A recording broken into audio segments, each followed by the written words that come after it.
The following is a presentation by Kent State University's TV2. For more information, please visit kentwired.com.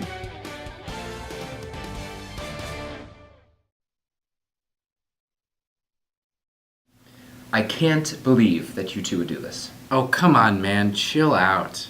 You two forced Mitch Fallon to participate in a wet t-shirt contest live on air. I told you doing a spring break episode was a bad idea. It was the spring break full-on splash-isode, man. Chillax. This is not what this TV station stands for, and you two should be ashamed of yourselves. Yeah, whatever. Are we in trouble or not? Of course you are. Your programming director is furious. Well, where is he? Sorry I'm late, boss. Well, hello, Squam. Turd burglar. Canada, Gendo. Alex, just because I fired you and hired Agendo doesn't mean you have to be disrespectful. Well, at least I was always on time when I had the job, unlike this jerk right here. Dude, you are not always on time. You were late to my bar mitzvah last week. Dude, whose side are you on? Yours. What you two boys did on this show was just terrible. And not just for the usual unfunny reasons. I would also like to agree that the show is unfunny.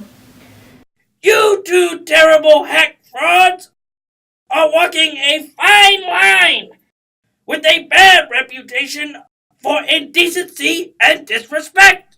So what are you going to do, Mr. Programming Director? Fire us? Not quite, sweaty cabbage face. Don't really know what that means. Well, what are you going to do to us? You kids are done with the attempts at being funny or clever. Your next show will be actual journalism and have absolutely no jokes. So, just like normal. No, Ryan, that's the kind of lowbrow killer comedy I'm talking about. Do not cross me. Sorry, Master. If you boys do not do as I say, your show will be canceled. Oh wow, another weird and specific thing we need to accomplish in order to avoid cancellation. I've never seen that on the agenda before. That's a completely new and original concept. I'm glad we understand each other. Now scram! So, what are you doing after this? Want to get some food? Actually, I have a plane to catch. Real busy. Gotta go. Bye-bye. Gee, that guy's rad. Live from the Franklin Hall Studios at Kent State University. It's The Agenda. And now, here are your hosts, Anna Huntsman and Morgan McLeod. Good evening and welcome to The Agenda. I'm Morgan McLeod. And I'm Anna Huntsman. We're trying something a little bit different on tonight's show. We have a new backdrop. Right, yeah, that. And we are also switching from a satirical comedy show to a real legitimate news show under the orders of our programming director. So no jokes, no laughing. Precisely. Let's get to tonight's top headlines. President Obama finished up his historical trip to Cuba last week, but was faced with criticism from former Cuban leader Fidel Castro. Though many thought Obama's visit could restore relations between Cuba and the U.S., Castro was less than impressed, saying that Obama does not understand Cuba's politics.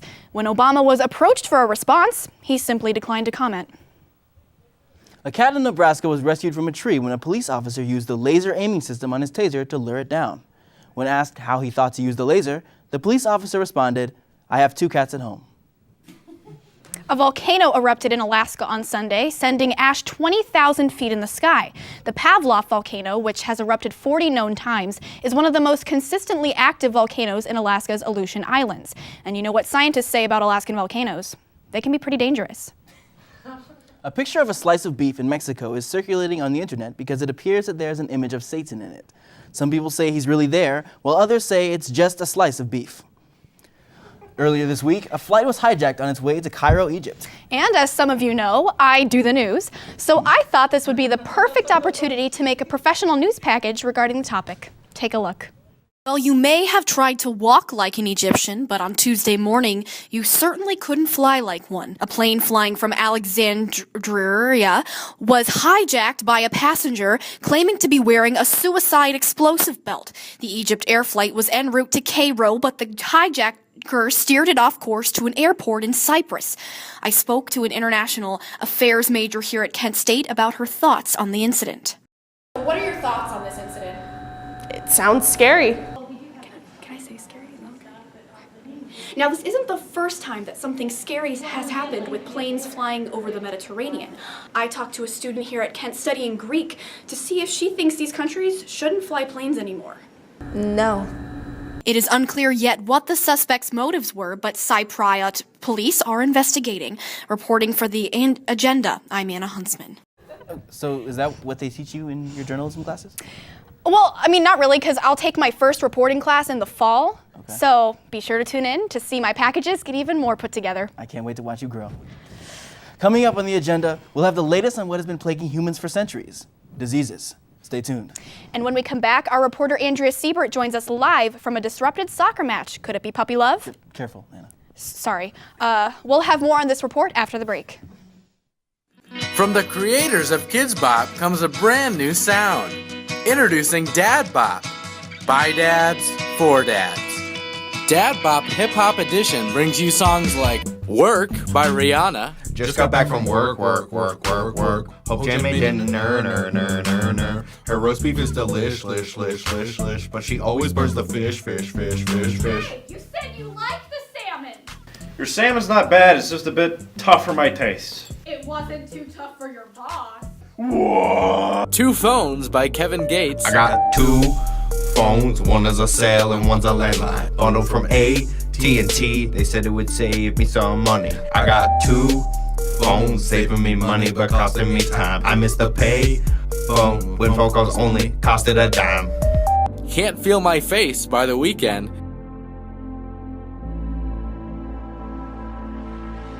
They told me no ice cream or cheese. They told me no yogurt. Oh no. They told me you can live without it. They told me I can't eat any lactose. I can't drink real milk or else I'll poo.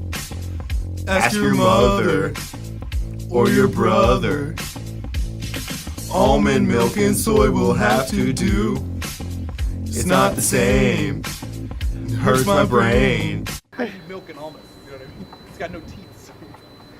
What is the soy anyway? I think the liberals made it up. Look at My Dad by Migos. Bitch dad. Bitch dad. Bitch dad. Bitch dad. Bitch dad. Bitch dad. Bitch dad. Look at my dad. Look at my dad. Look at my dad. Look at my dad. And also introducing Mom Bop. Clean your room, kids. It's time for Mom Bop. I hate cleaning my house. I'm losing all control now. My kids won't help, they lay around. My husband always goes out, so I'm all alone now. I'm overwhelmed, that's no doubt. I wish I could just burn it down, so I wouldn't have to clean my house.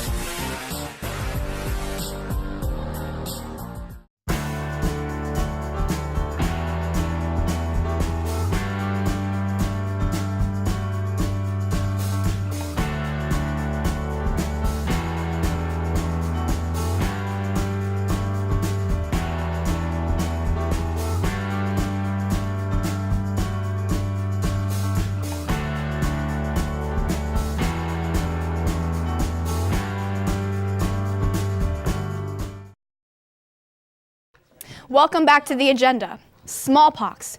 It scared the nation for centuries and was finally eradicated in the 1980s. Tonight, we took a closer look at the disease. Check it out. It's been around since the dawn of man, a terrifying reminder of our own mortality. It's gone by many names: variola, the red plague, or the one you're most familiar with, smallpox. I'm Mitch Williams, and I'm inviting you to join me for a look Behind the Plague.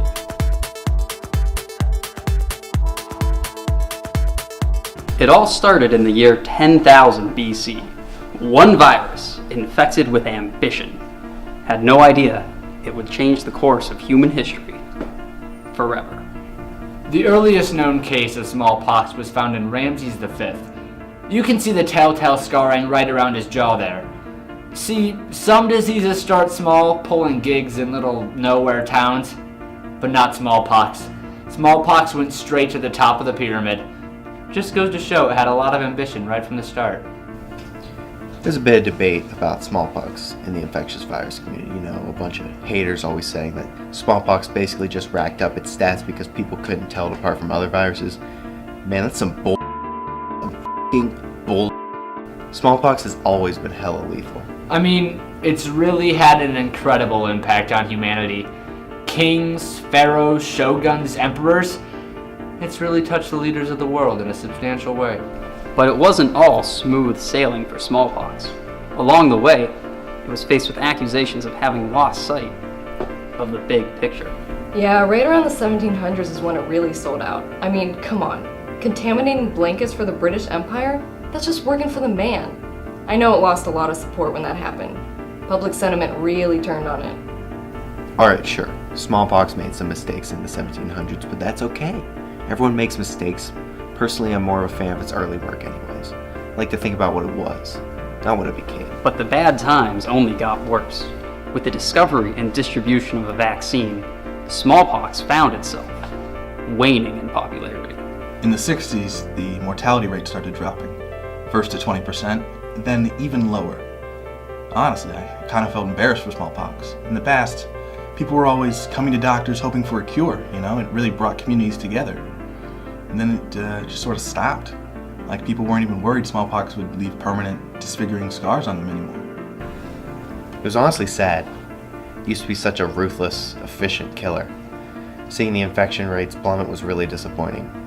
I remember in 1969, the World Health Organization canceled a 17th annual smallpox parade. It's always sad to see a tradition die.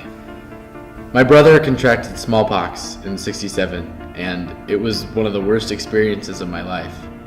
Before he had it, he was always so joyous, really brightening up everyone's day wherever he went. It was so painful watching what that disease did to him. But you know, now that it's over and you can't be involved with it anymore, I'm just really glad we got to be a part of it while it was around. May 8th, 1990. That's the day the music died, so to speak. The World Health Organization declared smallpox officially eradicated. A lot of people were upset, but I say good riddance. But there may yet be hope. A group of rebellious thinkers from the South are doing their very best to ensure that no more diseases go the way of smallpox. I don't believe in any vaccinations. I just really want my kids to be able to experience the full richness of life, the same way our ancestors did, full of debilitating, painful diseases. I don't think there's too much to ask. And that's the story, from humble beginnings to disappointing end. Tune in next week for our coverage of Rinderpest. I'm Mitch Williams, and this has been Smallpox, Behind the Plague. On Wednesday, two soccer teams faced off in the Brazilian championship match. During the game, a dog ran onto the field, interrupting the whole thing. Our reporter Andrea Siebert is live at the arena with more details. Andrea?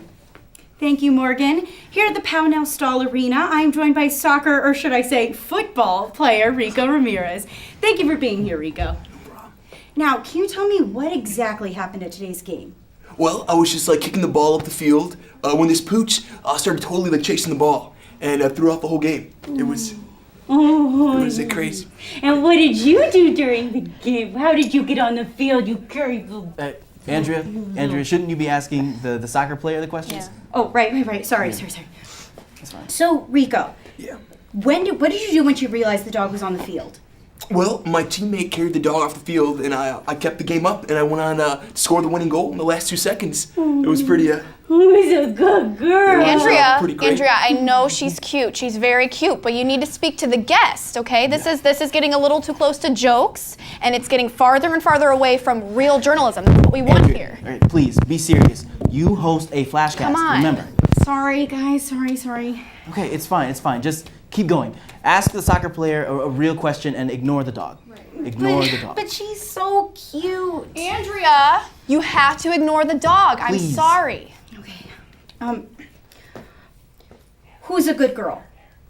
What? Damn, this is really hard for me. Okay, Andrea, try asking something like, as a pivotal role in this game, what's next for you? You know, I would hear that on ESPN. As a pivotal role in this game, what's next for you? No, Andrea, not to the dog. Oh, well, since I was named the MVP, I was thinking. You are just the cutest little thing. You think so? All right, what are you doing after this? No, not you. This is not good. Well, you're obviously more interested in the dog than me, so yeah. Should I just leave or something? No, Andrea, what are you doing? Oh my goodness, Andrea, he's leaving. leaving. Andrea. No, she's right here. Oh my gosh. And she just wants to be loved and cuddled forever and ever. Oh my gosh. From the agenda, I'm Andrea Siebert. I think she needs to find another profession. I think we need a new reporter for sure. Yeah. Who hired her anyway? Coming up, we'll hear from a very special man who achieved an incredible feat. The agenda will be right back.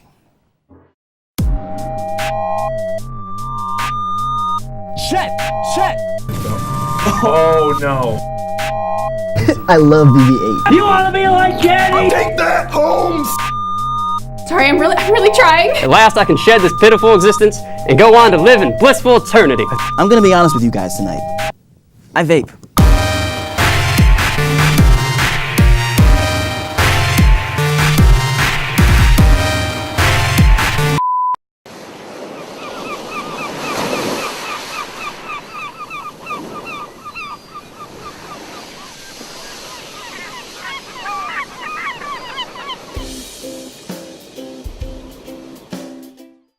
Welcome back. It's that point in the show where we have our mandatory check-in with our definitely not terrible programming director, Agendo. Thanks, Morgan! Or should I say, jerkwad? Okay. How are we doing so far? Awful! You all suck!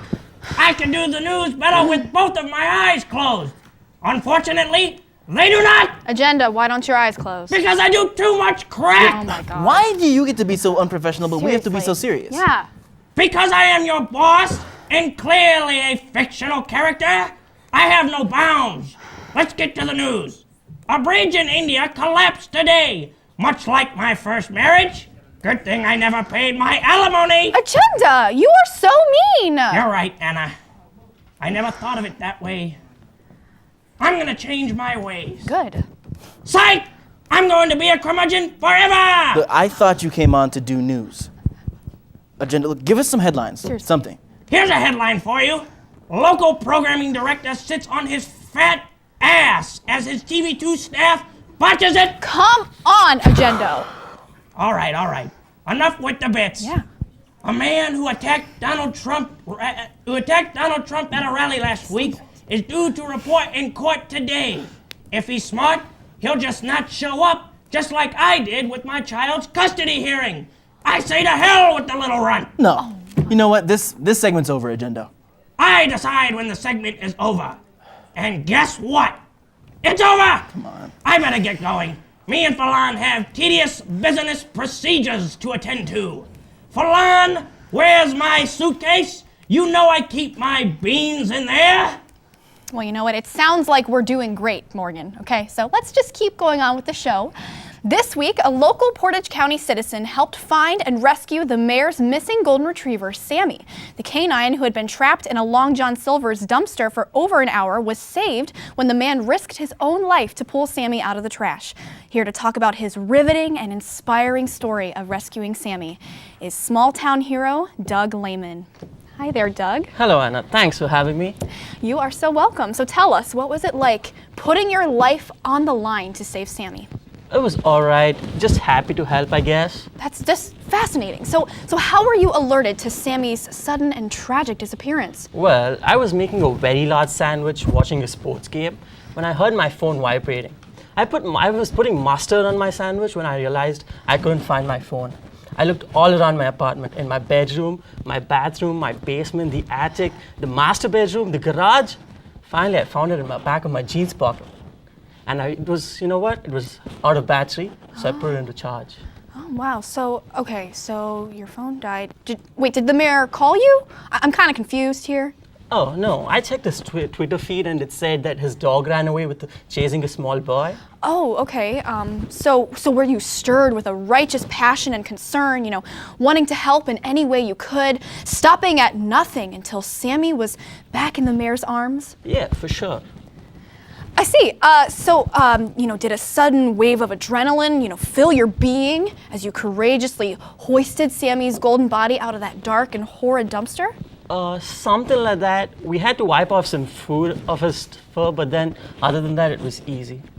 Okay, did Sammy, break down into tears, thanking you for your sacrifice, a moment of true understanding, a symphony of relief and mortal joy? Totally. The mayor bought me a snack wrap as a reward.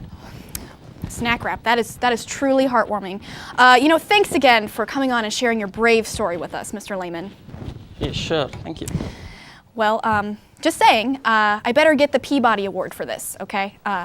Coming up on the agenda, we've seen some weird headlines this week. Our oddities correspondent Devin Fenn joins us with news that is odd. And when we return, we'll hear from a U.S. Mint employee who has a pretty surprising hobby. Find out more about his side job of coin collecting when we come back. Hello, and welcome to BuzzCam's viral video food blog. Today, we'll be showing you how to make a triple chocolate brownie dessert in less than 15 minutes. Let's get started.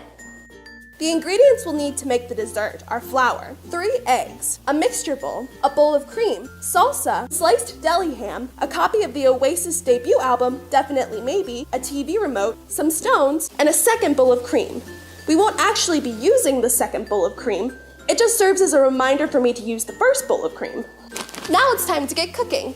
Take your finished bag of potato chips and put it in the oven. All you have to do is wait 15 minutes and then they'll be done. All right, so your finished product should look beautiful, just like this. Now all you need are friends to share it with.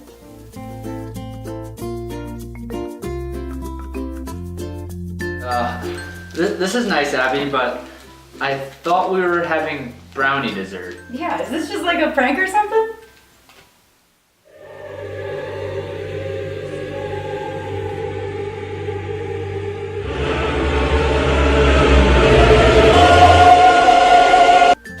Oh, yeah, I just changed my mind.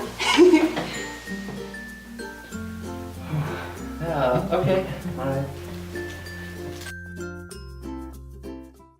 I was chillin' again when I had nothing to do, so I thought, let me check what's going on around school. Grab the remote, flip straight to TV2. I never knew they had a show for you, the viewer. A show asking who are you interested in? What's going on in daily life? What is happening? What's up with Jay-Z and Kanye? And maybe CLE will win a ring someday. You got opinions? Well, go ahead and tell us what you think. We got a website, just go on there and you can start voting. Oh snap, I forgot to say the show's name. Let me reverse. This is the best show, KS Universe. Welcome back. Well, some peculiar things have been going on in the news lately, including a shocking discovery at Shakespeare's grave. Joining us now in the studio is our oddities correspondent, Devin Fenn. Devin, what can you tell us about this week's weird news? Thanks, Anna. Well, we just finished up the Easter holiday earlier this week, and an actor playing Jesus had a holy fail. The Guatemalan man was hanging from a crucifixion during a resurrection reenactment, and the large structure began tipping over, causing him to fall to the ground. Now, we all knew Jesus can walk on water, but he still has a few things to learn when it comes to walking on air. Okay, that was a good one, Devin, but let's not go overboard on the humor here. Why don't you tell us about Shakespeare's grave? Sure, I'm getting to that. Don't worry. Archaeologists have made a surprising discovery. It appears that Shakespeare's skull is missing from his grave. An investigation has been launched to examine the gravesite. But hey, you know what they say. He never did have a good head on his shoulders. Oh my. Morgan, I'm beginning to think that he's trying to make jokes on the show. I know, I'm not sure how to feel about it. I don't like it. Let's switch gears now to politics. Okay, finally, something actually newsworthy. Yeah, seriously. Hillary Clinton stated on the Jimmy Kimmel program last week that she plans on making UFO records public if she becomes president. The Democratic hopeful says she thinks Americans ought to see UFO files if there is a threat to national security. It's clear that Hillary's policies are out of this world. Okay, I've seriously heard enough. That wasn't even a good joke. That's all I have for this week's Odd News. Tune in next Thursday for more hilarious headlines. I'm Devin Fenn. All right, thanks, Devin. Man, who does he think he is, coming on the agenda and making jokes like that? I know. It's like nothing I've ever seen on the show before. Well, the U.S. Mint has been very average this week, churning out their normal amount of coins and reaching their daily quota right on time. Here to join us today and give us some behind-the-scenes knowledge is U.S. Mint worker and avid coin collector Jim Pennington. Hello, nice to meet you. I enjoy pennies. Yes, that's what I've heard. So why don't you tell us about your coins? Yes, they're shiny and pretty. I like them. Well, that's great. Do you have any with you that you could maybe show us? Yes. I'm glad you asked. I actually have a few right here. Great. Oh yeah. Oh jeez. Oh my God. This is not good. Oh my babies. My pennies. Oh. This is not good. This is not normal. I need to leave. Okay, that is not good. This is not good at all. Okay, some of these are dimes, first of all. I think that was best for him to leave, seriously. Morgan, I just want to say that I haven't felt this overwhelmed since I spilled my entire piggy bank in 2nd grade. Yeah, don't stress. I think we've had a successful news show overall. Yeah, but Morgan, I don't think this really fits us, you know? I miss doing comedy. You're right. I missed trading bits with you tonight. Well, that settles it. From now on, I say the agenda sticks to comedy. Let's just make a pact that neither of us will tell Agenda about it. He probably won't notice anyway. He'll be pretty busy with his cocaine addiction. True. Sounds like a good plan. I can't stand serious news anyway. I personally love it. Suit yourself.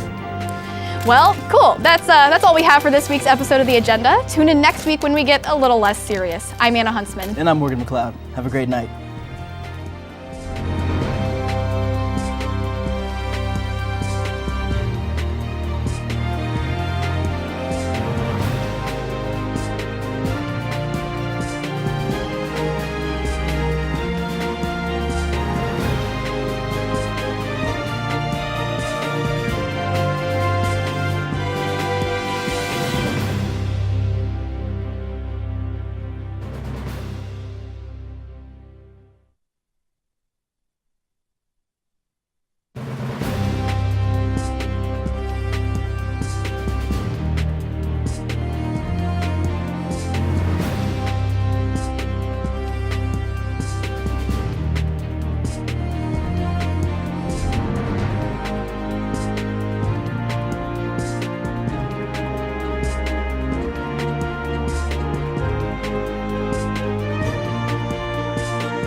Well, folks, it's time to kick it old school. Yeah.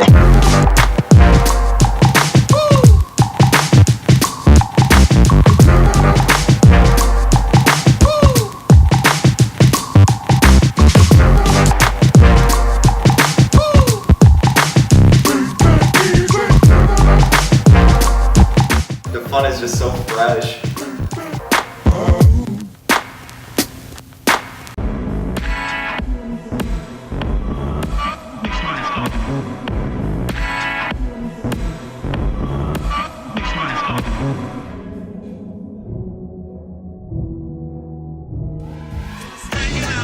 Hanging out.